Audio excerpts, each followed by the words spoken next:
Good afternoon students. तो आज हम शुरू करने वाले हैं कि पृथ्वी पर जीवन की उत्पत्ति कैसे हुई, ठीक है। या पहले यूं कहें कि हम पृथ्वी की उत्पत्ति कैसे हुई, ठीक है, क्योंकि जीवन की उत्पत्ति पर आने से पहले इवोल्यूशन जो हुआ लाइफ का, ठीक है, अब उसको हम दो तरीके से पढ़ेंगे।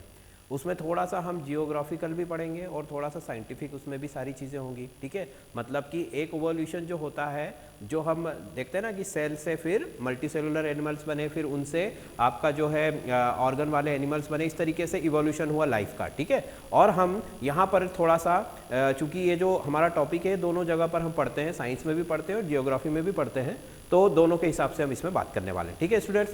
तो जीवन की उत्पत्ति है ना, आज का हमारा जो टॉपिक है इवोल्यूशन ऑफ लाइफ, पृथ्वी पर जीवन की उत्पत्ति कैसे हुई। तो इससे पहले हमको ये समझना होगा कि जो अर्थ है, अर्थ का जो ओरिजिन हुआ है या अर्थ की जो उत्पत्ति हुई है, पृथ्वी की जो उत्पत्ति हुई वो कैसे हुई है, ठीक है। जीवन आने से पहले हमारा जो अर्थ था, हमारा जो यूनिवर्स था, यूनिवर्स कैसे अस्तित्व में आया, इसके बारे में शायद एक क्लास हो चुकी है ना। तो पृथ्वी अब अस्तित्व में कैसे आई, इसके बारे में हम बात करेंगे, ठीक है स्टूडेंट्स। तो सबसे पहले देखिए, इसमें दो तरीके की चीज़ें हैं। एक तो पुरानी विचारधाराएं हैं हमारे पास बहुत सारी, ठीक है, और दूसरी जो है वो मॉडर्न जो थ्योरीज है हमारी, वो थ्योरीज है। तो दोनों थ्योरीज को हम पढ़ेंगे।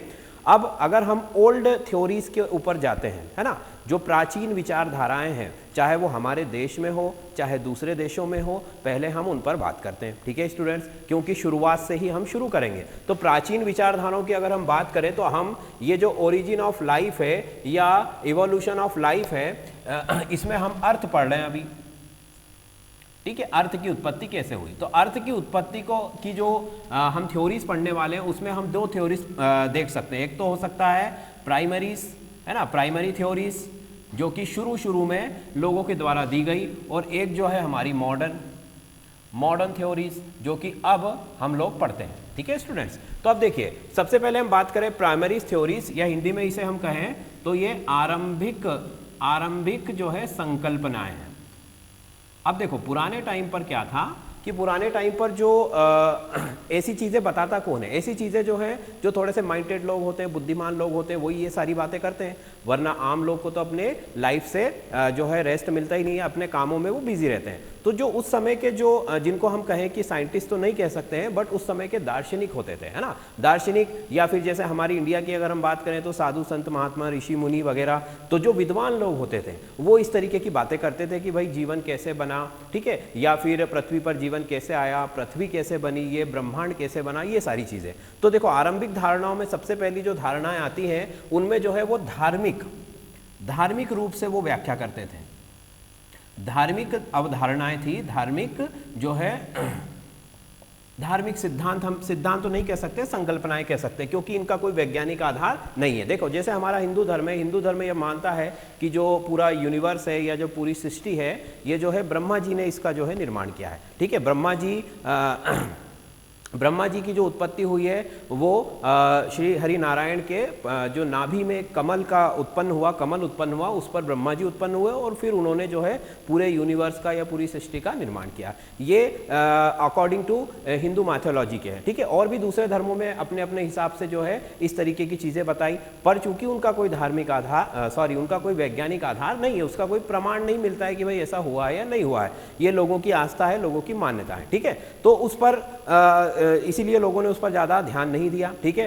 अब हम बात करें कि कुछ ऐसी थ्योरीज के ऊपर, कुछ ऐसी बातों के ऊपर जिनके ऊपर जो है लोगों ने विश्वास किया या जिनको लोगों ने माना, ठीक है। अब शुरू में जैसे कि ऋषि मुनियों, जो मैंने अभी बताया धार्मिक भावना है, तो धार्मिक आधार पर भी लोगों ने वो सब बातें मानी, पर जैसे जैसे हम आगे बढ़ते गए साइंस के क्षेत्र में, है ना, हमें पहले तो पता ही नहीं होता था कि अर्थ जो है उसका शेप कैसा है ना, मून जो है वो कितनी दूर है अर्थ से, या सन कितनी दूर है, ये सारी चीजें हमें पता नहीं थी, ठीक है। तो अब पुरानी अवधारणाओं में एक तो हो गई हमारी धार्मिक अवधारणा, जिसमें अलग अलग धर्मों के हिसाब से जो उस समय के दार्शनिक विद्वान जो भी थे, गुरु लोग, उन्होंने ये सारी चीजें बताई, ठीक है। अब इस आरंभिक अवधारणा में जो है अगली अगर हम बात करें तो जो पाश्चात्य संस्कृति के जो विद्वान थे, है ना, पाश्चात्य संस्कृति के विद्वान और हमारे यहाँ के विद्वान, उन लोगों में एक चीज़ कॉमन थी, है ना। उन्होंने ये कहा कि भाई जो जीवन है, जो लाइफ है, वो हमारे जो लोग थे उन्होंने कहा कि वो 5 तत्वों से मिलकर बनी हुई है, ठीक है। जैसे हमें पता है कि वायु, अग्नि, जल, पृथ्वी और नभ, है ना। कौन कौन से 5 तत्व है? तो वायु, अग्नि, जल, पृथ्वी और नभ। अब चूंकि पृथ्वी की तो हम बात ही कर रहे हैं कि पृथ्वी कैसे उत्पन्न हुई, इसलिए इस वाला जो आपका तत्व है, इसको पाश्चात्य वैज्ञानिक जो थे उन्होंने इसमें इंक्लूड नहीं किया। उन्होंने सिर्फ 4 तत्व बताए। उन्होंने कौन कौन से 4 तत्व बताए? उन्होंने बताया कि एक तत्व तो है वायु, दूसरा तत्व है अग्नि, तीसरा तत्व है जल और चौथा तत्व है पदार्थ, है ना, मतलब कि मैटर। ये हो गया मैटर, ये हो गया वाटर, ये फायर और ये आपका एयर। तो देखो अब इन दोनों ये जो विचारधारा थी, इसमें हमारे दोनों तरफ के जो विद्वान थे वो कुछ हद तक एक मत थे, है ना। चाहे वो पाश्चात्य हो, वेस्टर्न वर्ल्ड वाले हो, चाहे जो ईस्टर्न वर्ल्ड वाले हम लोगों के जो विद्वान थे वो लोग हो। तो अब उन्होंने क्या कहा कि यहाँ पर पृथ्वी का जो निर्माण है ना, पृथ्वी का जो निर्माण हुआ है वो इन 4 तत्वों से हुआ है। और इसमें से भी जो है कुछ विद्वान मानते थे कि वायु से हुआ है, कुछ विद्वान मानते थे कि अग्नि से हुआ है, कुछ विद्वान मानते थे कि जल से हुआ है और कुछ कहते थे कि पदार्थ से हुआ है। हमारे धार्मिक ग्रंथों में भी अगर हम देखेंगे तो हमें कई जगह ये बात देखने को मिलती है, ठीक है। जैसे कि रामायण जी की अगर हम बात करें तो हमें एक चौपाई पढ़ने में आती है कि क्षिति जल पावक गगन समीरा पंच रचति अति अधम शरीरा, मतलब कि क्षिति जल पावक गगन और समीरा, ये 5 जो तत्व है इन्हीं से हमारे इस शरीर का निर्माण हुआ है। और ऑब्वियसली जो है इसी से ही पूरी पृथ्वी का या पूरे ब्रह्मांड का इन्हीं 5 तत्वों के द्वारा निर्माण हुआ है, ठीक है स्टूडेंट। तो अब देखो हम बात करते हैं एक एक करके आरंभिक जो हमारे उस समय के जो दार्शनिक थे उनकी बात करते हैं। तो देखो सबसे पहला जो नाम आता है आरंभिक या प्राइमरी थ्योरीज में, वो आता है थेल्स का, ठीक है। थेल्स जो थे इन्होंने क्या किया? थेल्स ने ये बताया कि जो अर्थ है, अर्थ का जो इवोल्यूशन हुआ है, अर्थ की जो उत्पत्ति हुई है वो कहां से हुई है? अर्थ की जो उत्पत्ति हुई है वो जल से हुई है ना। उनका ये मानना था कि जल से अर्थ की उत्पत्ति हुई है, पृथ्वी की उत्पत्ति हुई है, ठीक है। कैसे हुई है भाई? थेल्स, सबसे पहले तो थेल्स जो थे इनके बारे में मैं कुछ बातें आपको बता दूं कि थेल्स जो थे वो ज्यामिति मतलब जियोमेट्री, ज्यामिति के जनक थे, है ना। हम ज्यादा पीछे नहीं जा रहे, ज्यामिति के जनक, जियोमेट्री पढ़ते हैं मैथ्स में, ठीक है। तो जो जियोमेट्री है उसके फादर जो थे वो थेल्स थे। और उस समय जो होता था कि ऐसा कोई पर्टिकुलर सब्जेक्ट नहीं होता था कि एक व्यक्ति इसी पर काम करेगा। जैसे हम बोलते हैं ना, आज तो हमें मैथ्स पढ़ना है तो हम मैथ्स की ब्रांच में जाएंगे, साइंस पढ़ना है तो हम साइंस में चले जाएंगे। बट उस समय एक ही व्यक्ति जो होता था वो अपने हिसाब से हर क्षेत्र में काम करता था। तो यहाँ पर थेल्स जो थे वो ज्यामिति के जनक भी माने जाते हैं, मतलब गणितज्ञ भी थे, और साथ साथ में मैथमेटिशियन तो थे ही, साथ साथ में उन्होंने एस्ट्रोनॉमी मतलब इस तरीके की चीजों पर भी वो अपने विचार व्यक्त करते रहते थे। तो उनका मानना था कि जो जल है, जल से ही पृथ्वी का निर्माण हुआ है, ठीक। बट अब ये जो थी ये सब संकल्पनाएं थी, मतलब उनके विचार थे। इनका कोई प्रमाण इनके पास भी उपलब्ध नहीं था कि भाई जल से पृथ्वी का निर्माण कैसे हुआ है, क्यों हुआ है, ठीक है। मतलब कि ये थ्योरीज अगर आज के कंटेंट में देखें तो ये पूरी तरह क्या हो जाती है? फेल हो जाती है, क्योंकि कोई वैज्ञानिक आधार नहीं है। कोई भी साइंस के हिसाब से हम ये नहीं समझ सकते हैं कि वाटर से अर्थ का फॉर्मेशन जो है वो किस तरीके से हुआ है, ठीक है। तो ये केवल उनकी संकल्पना है, मतलब हाइपोथेसिस है। सिद्धांत और हाइपोथेसिस में यही अंतर होता है कि सिद्धांत का प्रमाण होता है, प्रूफ होता है, और हाइपोथेसिस क्या है? केवल एक अनुमान होता है या केवल एक जो है संकल्पना मात्र होती है, ठीक है। तो सबसे पहला नाम है थेल्स। अब हमको इसमें याद क्या रखना? हमको सिर्फ इनके नाम याद रखना है और उन्होंने किस चीज के बारे में किस चीज से अर्थ का इवोल्यूशन हुआ है वो बताया, उस तत्व का नाम हमको, उस एलिमेंट का नाम याद रखना है। तो थेल्स जो थे उन्होंने कहा कि वाटर से जो है अर्थ का निर्माण हुआ है, और अंत में जब अर्थ खत्म होगी तो वो जल में ही जो है समाहित हो जाएगी, ऐसा उनका विचार था, ठीक है। चलिए फिर अगला जो था, अगला जो हमारा एलिमेंट है वो था वायु, मतलब कि एयर, है ना। वायु मतलब कि एयर। अब थेल्स के एक शिष्य थे, उनका नाम था एनेक्सिमेंडा। क्या नाम था उनका? एनेक्सिमेंडा, ठीक है। एनेक्सिमेंडा, एनेक्सिमेंडा जो थे इन्होंने ये बताया कि भाई ये थेल्स के क्या थे? स्टूडेंट थे, थेल्स के ही शिष्य थे। बट ये थेल्स की बात से सहमत नहीं थे। थेल्स कहते थे कि जल से निर्माण हुआ है, बट एनेक्सिमेंडा ने कहा कि भाई जल से निर्माण नहीं हुआ है, ये जो अर्थ का जो इवोल्यूशन हुआ है या अर्थ की जो उत्पत्ति हुई है वो किससे हुई है, एयर से हुई है, वायु से हुई है। ठीक है, वायु जो थी, वायु से जल बना, फिर जल से पृथ्वी बनी, उनका ऐसा मानना था। ठीक है, इनने कहा कि जल से बनी, इन्होंने कहा कि पहले क्या आया, एयर, एयर से फिर वाटर और देन वाटर से फिर अर्थ।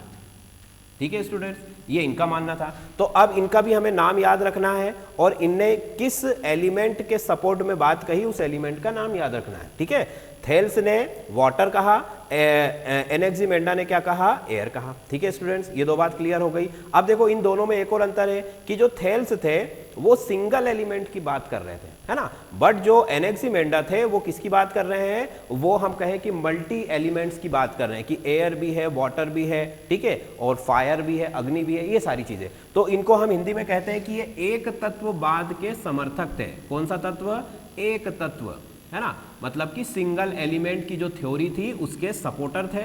और ये जो थे ये बहुतत्ववाद, मतलब कि मल्टीपल एलिमेंट्स की जो थ्योरीज है। देखो दो तरह की थ्योरी है, एक तो है सिंगल एलिमेंट कि कुछ लोग ये मानते थे कि अर्थ या यूनिवर्स का जो उत्पत्ति हुई है वो केवल एक ही तत्व से हुई है या केवल एक ही एलिमेंट से हुई है, और कुछ लोग ये मानते थे कि एक एलिमेंट से नहीं हुई है, वहां पर कई सारे एलिमेंट्स हैं। तो इसीलिए हमने उनको डिवाइड कर दिया कि एक तत्ववाद और दूसरा बहुतत्ववाद, मतलब कि सिंगल एलिमेंट की थ्योरीज और मल्टीपल एलिमेंट्स की थ्योरी। ठीक है स्टूडेंट्स, तो ये दोनों के बारे में हो गया। अब देखो अगला जो मैटर था हमारा वो था, इसको मैं मिटा देता हूं चलिए, नेक्स्ट जो था हमारा वो था पदार्थ, है ना।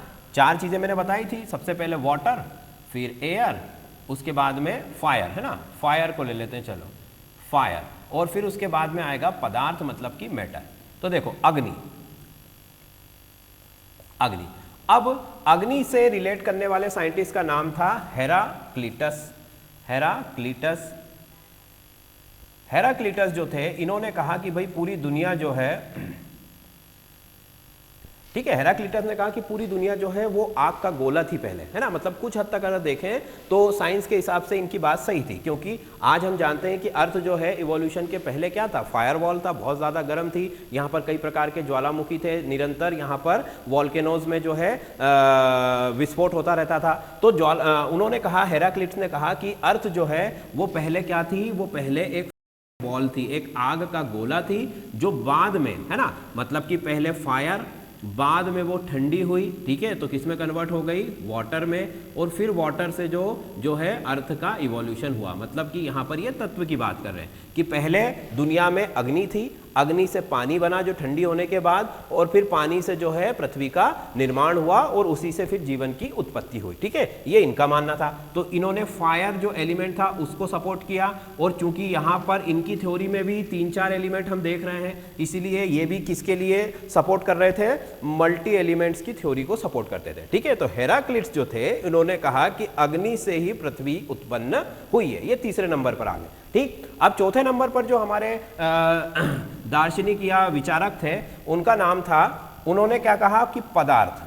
अब पदार्थ का मतलब क्या, देखो अगर हम आज की डेट में बात करें तो मैटर को हम क्या कैसे क्लासिफाई कर सकते हैं कि मैटर जो है, पदार्थ जो है वो द्रव्य जिसको हम कहते हैं, है ना, तो द्रव्य जो है, पदार्थ जो है वो 3 अवस्थाओं में पाया जाता है, ठोस, द्रव, गैस, हमें पता है। ठीक है, बट उस समय पर उनके लिए पदार्थ का मतलब क्या था कि जो भी कुछ वो आंखों से देख रहे हैं, समझ रहे हैं, स्पर्श कर रहे हैं, या जो भी हमें दुनिया में दिखाई दे रहा है वो सब पदार्थ है ना, चाहे वो किसी भी फॉर्म में हो। क्लासिफिकेशन उन्होंने नहीं किया, तो उन्होंने कहा कि भाई पदार्थ और ये जो थ्योरी थी कि पृथ्वी जो है पदार्थ से बनी हुई है, ये किसने दी थी, पाइथागोरस ने। पाइथागोरस का नाम सबने सुना हुआ है ना, पाइथागोरस थ्योरम हम पढ़ते थे। ठीक है, तो पाइथागोरस थ्योरम वाले जो पाइथागोरस थे वही पाइथागोरस हैं ये, और इन्होंने कहा कि अर्थ की उत्पत्ति किससे हुई है, मैटर से हुई है। ठीक है स्टूडेंट, तो ये बहुत सिंपल सी बातें थी। ठीक है, तो अर्थ का इवोल्यूशन जो है प्राइमरी थ्योरीज में 4 एलिमेंट्स से माना गया है। पहला था हमारा वाटर, है ना, फिर था एयर, फिर फायर और फिर मैटर, है ना।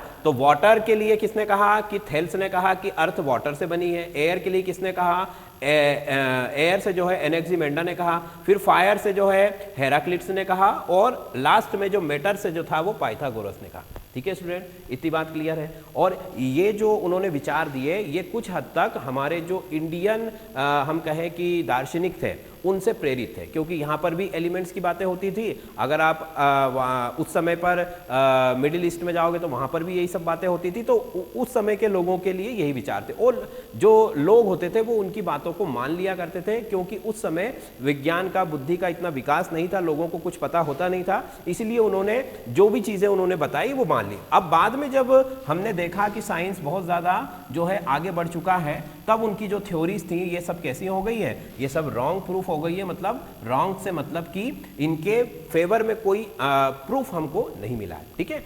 तो इसी वजह से इनकी थ्योरी पर फिर भी देखो, सबसे पहले इन्होंने बातें की, इसलिए इनको हम पढ़ते हैं और उनके नामों को और उनके एलिमेंट्स को हमको याद रखना है, जो हमारे एग्जाम के पॉइंट ऑफ व्यू से जरूरी है। अब देखो अर्थ कैसे बनी, इसके बारे में तो आज भी कंफ्यूजन है, आज भी कोई नहीं बता पाया। हो सकता है कि आज जो थ्योरी को हम बहुत सही मान रहे हैं, कुछ सालों के बाद कुछ ऐसी थ्योरीज आ जाएं जिनके सामने वो थ्योरी वैसी ही लगे जैसे आज हमको ये लग रही है कि नहीं। तो इसीलिए जो भी प्रारंभिक चीज होती है उसको याद रखना हमको जरूरी होता है। चलिए स्टूडेंट, अब आगे चलते हैं। तो ये तो हो गई पुरानी विचारधारा, है ना, कि पुराने लोग ऐसा क्यों मानते थे, और ज्यादातर वो चीजें गलत ही होती थी, क्योंकि उनका कोई वैज्ञानिक आधार नहीं होता था। उनके पास ना कोई मशीनरी थी, ना कोई टेलीस्कोप थे जिससे वो आकाश में देख सके, है ना, ऐसा कोई इक्विपमेंट नहीं था, कुछ नहीं था। और वो जो भी बोलते थे वो केवल उनके विचार होते थे, ठीक है। जैसे कि गैलीलियो ने हमें सबसे पहले क्या बताया था कि जो अर्थ है, ठीक है, वो सन के सराउंडिंग में घूमती है इस तरीके से। उससे पहले क्या माना जाता था,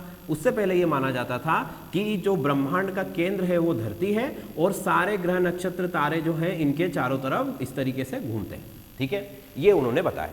अब देखो मॉडर्न की तरफ चले हम, बट गैलीलियो को इस बात के लिए काफ़ी फोर्स भी किया गया होगा, वो स्टोरी आपको सबको पता ही होगी। हम हमारे टॉपिक पर आते हैं मॉडर्न थ्योरी की। अगर हम बात करें तो देखिए मॉडर्न थ्योरी में हम 3-4 चीज़ें पढ़ेंगे। सबसे पहले मॉडर्न थ्योरी में जो था, देखो मैं पहले लिखता हूं, मॉडर्न थ्योरी में सबसे पहला जो सिद्धांत आता है वो था एक तारा सिद्धांत, है ना, एक तारा सिद्धांत। इसको इंग्लिश में बोलते हैं मोनिस्टिक थ्योरी। अब ये क्या था, ये सबसे पहला सिद्धांत है। मोनिस्टिक थ्योरी में ये माना जाता था कि जो अर्थ है, यहाँ पर अर्थ से थोड़ा सा आगे चल के जो हमारा सोलर सिस्टम है उसके निर्माण के बारे में बताया जाता था। मतलब कि यहाँ पर ये बताया गया है कि सोलर सिस्टम का जो फॉर्मेशन है वो कैसे हुआ है। सोलर सिस्टम में अर्थ भी आता है ना। तो कैसे बताया उन्होंने, एक तारा सिद्धांत। तारा का मतलब हम सब समझ रहे हैं, तारा से मतलब यहाँ पर किससे है भाई, कोई बता सकता है तारा से मतलब किससे है। यहाँ पर तारा से मतलब हम किसको इंडिकेट करना चाह रहे हैं, सन को, है ना, वेरी गुड, सन को इंडिकेट कर रहे हैं, क्योंकि अब हमें पता है कि सूर्य जो है वो एक तारा ही होता है ना। सूर्य की देखो थोड़ी सी मैं वैज्ञानिक आधार पर उसकी संरचना आपको समझा देता हूं कि जो सूर्य होता है वो एक्चुअल में क्या है, वो एक्चुअल में फायर बॉल है और गैसियस है ना, मतलब कि गैस से बना हुआ है, पूरी तरीके से गैस से बना हुआ है। कैसे गैस से बना होता है कि सूर्य का जो केंद्र होता है, सूर्य के केंद्र में भारी मात्रा में हाइड्रोजन गैस उपस्थित होती है ना। सूर्य के केंद्र और उसके आसपास भारी मात्रा में हाइड्रोजन गैस उपस्थित होती है, क्योंकि सूर्य जो है हमारा सन बहुत बड़ा है, जिसकी वजह से वहां पर की जो ग्रेविटी है उसकी बहुत ज़्यादा है, और उसका जो प्रेशर है वो भी बहुत ज़्यादा है, टेम्परेचर प्रेशर दोनों बहुत ज़्यादा है। इसकी वजह से हाइड्रोजन गैस जो है वो आपस में फ्यूज होकर, है ना, संलयित होकर हीलियम गैस का निर्माण करती है। ये आज हमको पता है, ठीक है, ये मॉडर्न थ्योरी है। तो हाइड्रोजन ने फ्यूज होकर क्या बनाई, हीलियम। और चूंकि ये रिएक्शन कैसी है, एक्सोथर्मिक है, मतलब कि ऊष्माक्षेपी अभिक्रियाएं हैं, बहुत अनंत मात्रा में यहाँ से ऊष्मा निकलती है, ठीक है, जिसकी वजह से सूर्य जो है इतनी सारी एनर्जी यूनिवर्स में जो है बिखेरता रहता है हमेशा, उसको जो है एनर्जी की कोई कमी नहीं है। जब तक उसके पास हाइड्रोजन है वो ये रिएक्शन करके और हीलियम बनाता रहेगा। अच्छा, और एक इंटरेस्टिंग बात कि ये जो रिएक्शन हो रही है इसको क्या बोला जाता है, फ्यूजन रिएक्शन, ठीक है, मतलब कि नाभिकीय संलयन की अभिक्रिया, है ना, नाभिकीय संलयन अभिक्रिया। ये जो अभिक्रिया होती है इसमें इतनी एनर्जी निकलती है। एक अगर हम करंट टॉपिक की बात करें तो फ्रांस के अंदर एक न्यूक्लियर रिएक्टर बन रहा है जिसका नाम है फ्यूजन रिएक्टर, है ना। फ्यूजन रिएक्टर में वहां पर यही प्रोसेस हो रही है जो सूर्य में होती है, उस प्रोसेस को कराने की कोशिश हो रही है। मतलब कि हाइड्रोजन को मिलाकर हीलियम बनाने की कोशिश हो रही है और जिससे वो क्या बनाएंगे, एनर्जी बनाएंगे, ठीक है। मतलब कि यहां पर अगर ये प्रोसेस सफल होता है, ठीक है, तो क्या होगा, हमें अर्थ पर, पूरी अर्थ पर एनर्जी की कोई भी कमी कभी भी नहीं होगी, क्योंकि ये बहुत ज़्यादा अमाउंट में एनर्जी बनाने वाली रिएक्शन है। इसका मैं आपको अगर एग्जांपल के थ्रू समझाऊं तो देखो, अगर हम आधा गिलास पानी लेते हैं ना, पानी क्या है, पानी H2O है, पानी H2O है, H2O में क्या है, H2O में हाइड्रोजन है, जो हाइड्रोजन की हमें यहाँ पर रिक्वायरमेंट है। तो आधा गिलास पानी में जितनी हाइड्रोजन है उससे अगर हम हीलियम बनाते हैं तो इतनी एनर्जी निकलती है कि पूरे MP को हम 1 महीने तक इलेक्ट्रिसिटी दे सकते हैं। अब आप अंदाजा लगा सकते हो कि ये जो रिएक्शन है इससे कितनी एनर्जी निकलती है, ठीक है। जो हाइड्रोजन बम होता है वो यही होता है, उसमें भी यही रिएक्शन होती है, बट वो अनकंट्रोल्ड होती है ना, उसको नियंत्रित नहीं किया जा सकता, इसी वजह से वो विनाशकारी है। पर जब यही रिएक्शन हम कंट्रोल्ड वे में करेंगे तो वो हमारे लिए फायदा होगी। चलो, तो हम वापस आ जाते हैं कि जो सन था हमारा भाई, सन इस तरीके से उसकी संरचना है। अब मोनोस्टिक थ्योरी जो है, मोनोस्टिक थ्योरी 2 लोगों ने दी थी, मतलब कि बहुत सारे लोग थे, उसमें से 2 जो थ्योरीज थी, 2 व्यक्तियों की वो सबसे ज्यादा जो है पढ़ी जाती है। पहला था कांट, है ना, दूसरे थे, ये पहले थे कांट और दूसरे थे लाप्लास, है ना, लाप्लास। ये 2 जो वैज्ञानिक थे, इन्होंने मोनोस्टिक थ्योरी के अंदर में अपनी थ्योरीज दी थी। क्या थ्योरीज थी? इन दोनों का मानना था कि जो सोलर सिस्टम है, ठीक है, वो एक तारा, मतलब कि सूर्य से ही बना हुआ है। पूरा का पूरा जो सोलर सिस्टम है वो किससे बना हुआ है? सूर्य से बना हुआ है। कैसे बना हुआ है उसको समझो जरा। उन्होंने ये कहा कि भाई सबसे पहले जो यूनिवर्स था, मतलब हमारा सोलर सिस्टम है, उसमें सन था हमारा, है ना। सन जो है इसने क्या किया, फिर सन से फिर हमारी पृथ्वी कैसे बनी, उन्होंने ये समझाया। अब कैसे समझाया वो देखो कांट और लाप्लास, ये 2 नाम हमको अच्छे से याद रखने हैं, जो कि किस थ्योरी के सपोर्टर थे? ये जो थे मोनोस्टिक थ्योरी के सपोर्टर थे, मोनिस्टिक थ्योरी के, है ना। मोनिस्टिक थ्योरी मतलब एक तारा सिद्धांत, ठीक है। अब देखो इनके अनुसार क्या हुआ, इन्होंने ऐसा सोचा, देखो सभी लोग अंदाजा लगाते हैं, जो भी वैज्ञानिक है, किसी को कुछ नहीं पता है कि पृथ्वी कैसे बनी, यूनिवर्स कैसे बना, आज भी नहीं पता है ना, और शायद आगे पता भी ना हो, ठीक है। तो अब उन्होंने क्या अनुमान लगाया कि भाई जो सूर्य है हमारा, है ना, सूर्य से ही पृथ्वी का और दूसरे ग्रहों का निर्माण हुआ है। कैसे निर्माण हुआ है वो देखो, कि सूर्य, सबसे पहले सूर्य था। अब ये जो सूर्य है ये अपने अक्ष पर इस तरीके से घूम रहा है ना, और इसके लगातार शुरू में जब सूर्य का निर्माण हुआ तो वो तेजी से अपने अक्ष पर घूमता था, और उसके एक्सिस पर रोटेट होने से, है ना, उससे जो ऊर्जा के, हम यूं कहें कि मैटर या फायर की बात करें, कि उससे कुछ चीजें जो है छिटक कर बाहर निकली, जिनको हम कह सकते हैं कि भाई उस, जैसे कि होता है ना कि देखो कोई भी चीज जब घूमती है तो उस पर 2 तरीके के फोर्स काम करते हैं। पहले मैं आपको ये बता देता हूं, है ना। एक फोर्स जो होता है वो उसको इस तरीके से अंदर की तरफ खींचता है, और दूसरा फोर्स जो होता है वो उसको इस तरीके से बाहर की तरफ लेकर जाता है। इनको अभिकेंद्रीय और अपकेंद्रीय बल कहते हैं, सेंट्रीफ्यूगल और सेंट्रीफ्यूगल फोर्स कहते हैं, ठीक है। तो अब देखो सूर्य, उनके अनुसार सूर्य इस तरीके से घूम रहा था, और उसके अंदर से घूमने की वजह से, जैसे वॉशिंग मशीन का जो ड्रायर होता है उसमें जब हम गीला कपड़ा डालते हैं और उसको घुमाते हैं तो उसका सारा पानी बाहर चला जाता है, ठीक है। क्यों चला जाता है? ये सेंट्रीफ्यूगल फोर्स की वजह से। तो वैसे ही जब सूर्य बाहर इस तरीके से घूम रहा था तो सूर्य के अंदर से जो है जो चीजें बाहर आने लगी, है ना, मैटर बाहर आने लगा, फायर के जो है आग के गोले बाहर उसके निकलने लगे, और पूरे अंतरिक्ष में इस तरीके के छोटे छोटे कण से मतलब कि यहाँ पर छोटे कण से मतलब वो नहीं है जो हम समझते हैं, छोटे कण से मतलब कि एक तरीके के एस्ट्रॉइड्स के बराबर, या फिर हम कहें कि मून जो हमारा चांद है उसके बराबर के जो पार्टिकल्स हैं, है ना, वो सूर्य से बाहर निकले, और सूर्य से बाहर निकलने के बाद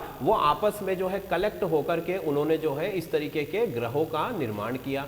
आपस में कलेक्ट होकर के 9 ग्रहों का, 9 बेल्ट का जो है फॉर्मेशन किया। 9 जो प्लैनेट्स है ना, प्लूटो को तो अब प्लैनेट नहीं माना जाता है, पर जो 9 प्लैनेट्स शुरू में जब मानते थे तो 9 प्लैनेट्स का निर्माण इस तरीके से हुआ है। ये बात किसने कही? ये बात कही आपके कांट ने, है ना। कांट ने कहा कि भाई सूर्य के लगातार इस तरीके से घूमने से उससे पदार्थ जो है दूर छिटकते गए और वही पदार्थ फिर आपस में मिलकर के जो है हमारे सोलर सिस्टम का निर्माण किया और सूर्य की जो संरचना है वो इस तरीके से बनी। ठीक है, चलिए फिर आगे चलते हैं। तो फिर जो हमारे लाप्लास थे उन्होंने क्या कहा, लाप्लास के हिसाब से, है ना, लाप्लास ने क्या कहा कि सूर्य तो एक ही है, सूर्य हमारा जो है वो एक ही है, क्योंकि ये मोनोस्टिक थ्योरी के सपोर्टर थे, मतलब इनके हिसाब से भी सूर्य जो है वो एक ही है। बट यहाँ पर जो है सूर्य से ऊर्जा की जो किरणें निकली, है ना, ऊर्जा की जो किरणें मतलब प्रकाश की जो किरणें आज निकलती हैं, उन किरणों में जो बारीक बारीक पार्टिकल्स हैं, वो पार्टिकल्स जो है, चूंकि सूर्य करोड़ों अरबों सालों से इस तरीके से पार्टिकल्स, छोटे छोटे पार्टिकल्स अपने से दूर फेंकता रहा है, ठीक है, जिसकी वजह से वो पार्टिकल्स जो है आपस में कलेक्ट होकर के और प्लैनेट्स वगैरह इन सब चीज़ों का निर्माण किया है। ठीक है, ये उन्होंने भी बताया, मतलब कि दोनों ने ही, अगर हम देखें कि दोनों की थ्योरी में कॉमन क्या है कि सूर्य से ही जो है हमारा जो प्लैनेट है अर्थ और जो सोलर सिस्टम है उन सभी का निर्माण हुआ। पूरे जो 9 ग्रह है वो इसी तरीके से बने हैं, सूर्य से ही बने, किसी भी तरीके से। हो सकता है कि कोई दूसरा जो है ऐसा ऑब्जेक्ट आकर सूर्य से टकरा गया हो जिसकी वजह से सूर्य के कुछ मैटर जो है बाहर चला गया हो, या सूर्य के अपने अक्ष पर तेजी से घूमने की वजह से ऐसा हुआ हो, या फिर जो है उसकी जो एनर्जी है उसमें सूर्य में इतने ज़्यादा ब्लास्ट हुए हो, जैसे हमने कहा ना कि सूर्य के ऊपर ये जो रिएक्शन हमेशा चलती रहती है ना, तो इस रिएक्शन के चलने से क्या होता है, ब्लास्ट होते हैं, एनर्जी निकलती रहती है। तो उस ब्लास्ट की वजह से भी सूर्य से जो है कई भारी मात्रा में पदार्थ जो है अंतरिक्ष में छिटक गया और वही पदार्थ आपस में एकत्रित होकर के जो है इस तरीके का उसने निर्माण किया, जिसे आज हम सोलर सिस्टम कहते हैं। ठीक है स्टूडेंट, अब देखो उस समय लोगों को यह भी नहीं पता था कि हमारा जो सोलर सिस्टम है वो कोई अकेला सोलर सिस्टम नहीं है। अगर हम यूनिवर्स में हमारी अर्थ की पोजीशन की अगर हम बात करें तो अर्थ की कोई पोजीशन नहीं है ना, मतलब कि अर्थ जो है नेग्लेजिबल है यूनिवर्स के रिस्पेक्ट में। अगर उसको हम देखें ब्रह्मांड के उसको अगर तुलना की जाए ब्रह्मांड के आकार से, चूंकि आकार तो हमको अभी भी पता नहीं ब्रह्मांड का आकार क्या है। मान लो अगर ये ब्रह्मांड है, ठीक है, ये आकाश गंगाएं हैं, तो इन्हीं में से एक आकाश गंगा में हमारा सूर्य है और उस सूर्य का एक प्लेनेट है अर्थ, है ना। मतलब कि आप सोच सकते हो कि कितनी ज्यादा छोटी है पृथ्वी। आकाश गंगा है, आकाश गंगा में कितने सूर्य होते हैं, मतलब कितने तारे होते हैं, करोड़ों अरबों तारे होते हैं। ऐसा कहा जाता है कि धरती पर जितने रेत के कण हैं उतने ही एक आकाश गंगा में, एक मिल्की वे में जो है स्टार्स होते हैं, तारे होते हैं। ठीक है, तो आप सोचिए कि कितने अनंत है, और उन्हीं किसी एक और आकाश गंगाओं का भी नंबर उतना ही है। तो उनमें से एक आकाश गंगा में जो है धरती है, और उस समय लोगों को कुछ नहीं पता होता था। क्यों? क्योंकि उनके पास टेलीस्कोप वगैरह नहीं होते थे। पर आज हमको ये सारी चीजें पता है। अब हो सकता है ना, आगे चल के बहुत इंटरेस्टिंग चीजें आने वाली है जो हमारी जो मॉडर्न थ्योरीज है उनको भी चैलेंज करती है कि भाई हम ऐसा कह रहे हैं तो ऐसा कैसे कह रहे हैं। ठीक है, जैसे आज हम इनकी थ्योरीज को चैलेंज कर रहे हैं। तो देखो जरा, अब अगली ये तो हो गई मोनोस्टिक थ्योरी। दूसरी जो थ्योरी थी वो थी ड्यूलिस्टिक थ्योरी, मतलब कि दो तारा सिद्धांत, दो तारा सिद्धांत या दो तारा परिकल्पना। इसको परिकल्पना कहें तो ज्यादा अच्छा होगा, क्योंकि ये इनके कोई प्रूफ तो है नहीं, ये परिकल्पना है ना। अब इसमें उन्होंने क्या कहा गया कि यहां पर दो साइंटिस्ट थे। पहला थे मोल्टन, है ना, मोल्टन, और दूसरे जो साइंटिस्ट थे वो थे चेम्बरलेन।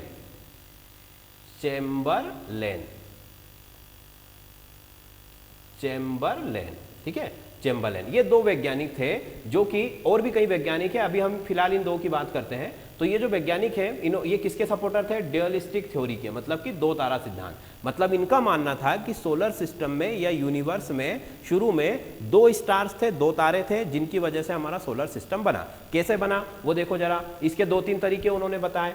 क्या? अब देखो हमको यहाँ पर याद रखने वाली चीज कौन सी है? कोई हमसे थ्योरी नहीं पूछने वाला है ना, हमसे क्या पूछने वाले हैं? इनके नाम पूछने वाले हैं और ये किस थ्योरी के सपोर्टर थे वो थ्योरी पूछने वाले, क्योंकि थ्योरी जो है इनकी थ्योरीज तो बहुत ही सिंपल है। ठीक है, जैसा कि आप देख ही रहे हैं, तो उनको याद रखना मुश्किल नहीं है, बट याद इनके नाम जो है ये हमको अच्छे से याद रखना है। ठीक है, चलो अब इन्होंने क्या कहा वो देखो। इनके अनुसार दो सूर्य थे, है ना, दो सूर्य थे और दोनों जो है एक दूसरे को अट्रैक्ट कर रहे हैं, दोनों एक दूसरे को क्या कर रहे हैं? अट्रैक्ट कर रहे हैं। ठीक है, अब इन्होंने कहा कि भाई एक जो तारा था, एक जो स्टार था वो थोड़ा सा बड़ा था, ठीक है, और दूसरा जो स्टार है वो थोड़ा सा छोटा था। ठीक है। अब अगर उनसे पूछा जाए कि ये दोनों स्टार कहाँ से आए, तो इसका कोई आंसर नहीं है। क्यों? क्योंकि उन्होंने कहा कि ये हमेशा से थे, मतलब यूनिवर्स में थे, और इनसे फिर हमारा जो सोलर सिस्टम है वो बना। ये नाम तो नोट कर लिए होंगे आपने। देखो, अब उन्होंने कहा कि भाई 2 स्टार्स थे, है ना, यहां पर दिखाई दे रहा है सभी को, 2 स्टार थे, 2 सन थे इस तरीके से, और ये दोनों सन जो है एक दूसरे को अट्रैक्ट कर रहे हैं।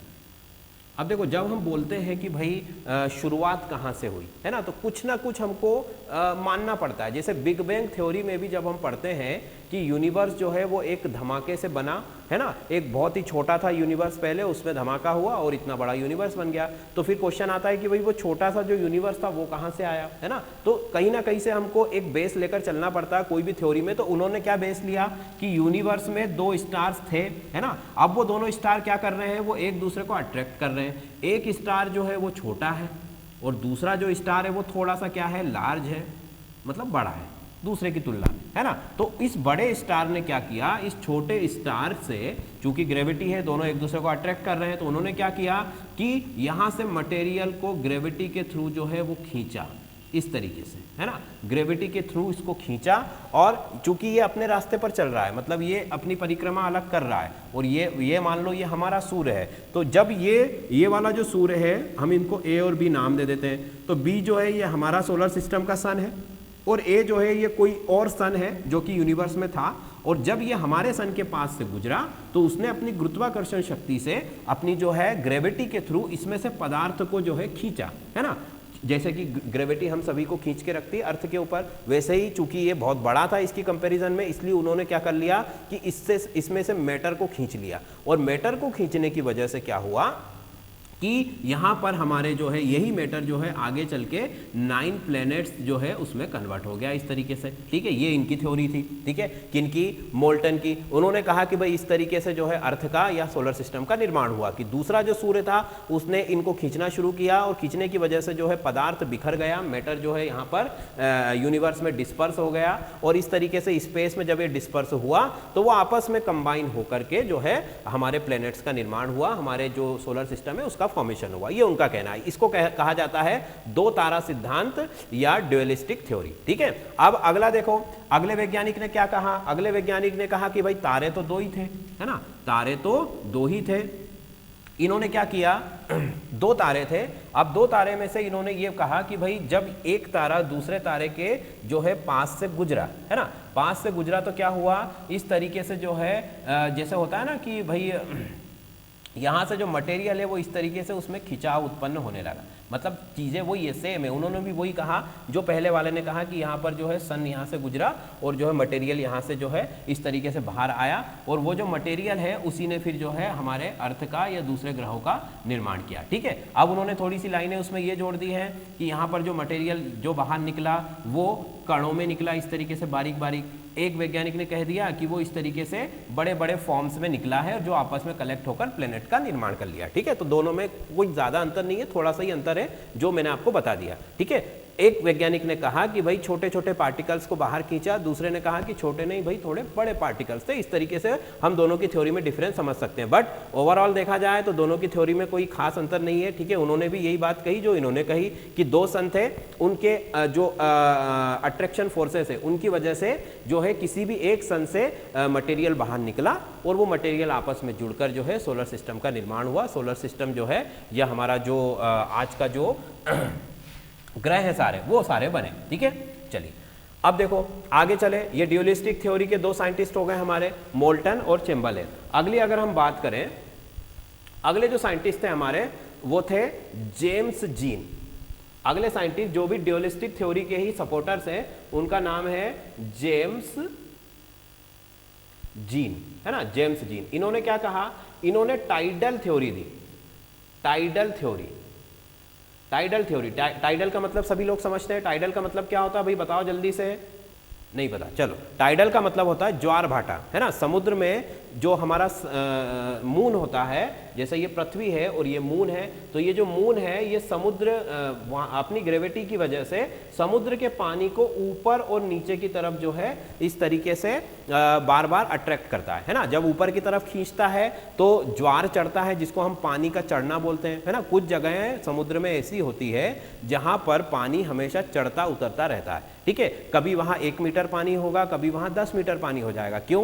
क्योंकि चंद्रमा जो है अपने गुरुत्वाकर्षण के कारण वहां से जो है इस तरीके से पानी को खींचता रहता है। तो टाइडल थ्योरी में भी उन्होंने यही कहा। टाइडल थ्योरी में क्या कहा भाई कि जैसे अभी हमने कहा था ना कि 2 तारा है, तो 2 तारा सिद्धांत इन्होंने भी माना कि 2 तारे थे और एक तारे ने दूसरे तारे से जिस तरीके से मून वाटर को अट्रैक्ट करता है वैसे ही उसके अंदर से जो है मटेरियल को इस तरीके से अट्रैक्ट किया, बट वो मटेरियल जो है छोटे छोटे पार्टिकल्स में नहीं निकला। वो कैसे निकला? इस तरीके से एक उभार बन गया, है ना। पहले सूर्य में से दूसरे सूर्य में उभार बन गया और फिर वो पूरा का पूरा उभार जो है वो अलग हो गया, है ना। और अलग होने के बाद उसमें जो है ब्लास्ट हुआ और वो छोटे छोटे पार्टिकल्स में टूट गया और इस तरीके से हमारे प्लैनेट्स का जो है वो निर्माण हो गया। बात समझ में आ रही है? मतलब कि ड्यूअलिस्टिक स्टार जो थ्योरीज है उसमें सभी लोग एक ही बात कह रहे हैं, है ना। थोड़ा बहुत डिफरेंस है। 2 तारे थे, दोनों ने एक दूसरे को अट्रैक्ट किया, मटेरियल को बाहर खींचा और जो हमारा सोलर सिस्टम है उसका निर्माण हो गया, ठीक है। किसी ने कहा कि छोटे छोटे पार्टिकल्स निकले, किसी ने कहा कि थोड़े बड़े पार्टिकल्स निकले, और यहाँ पर ये कह रहे हैं कि पूरा का पूरा जो है इस तरीके से एक हम कहें कि एक पोर्शन अलग हो गया और उस पोर्शन में बाद में टुकड़े हुए और फिर वो छोटे छोटे टुकड़े जो है इस तरीके से प्लेनेट बन गए, ठीक है स्टूडेंट्स। तो ये जो थ्योरीज है इनमें कोई ज़्यादा डिफरेंस नहीं है, बस हमको इनके नाम याद रखना है कि जेम्स जीन ने टाइडल थ्योरी दी थी, ठीक है।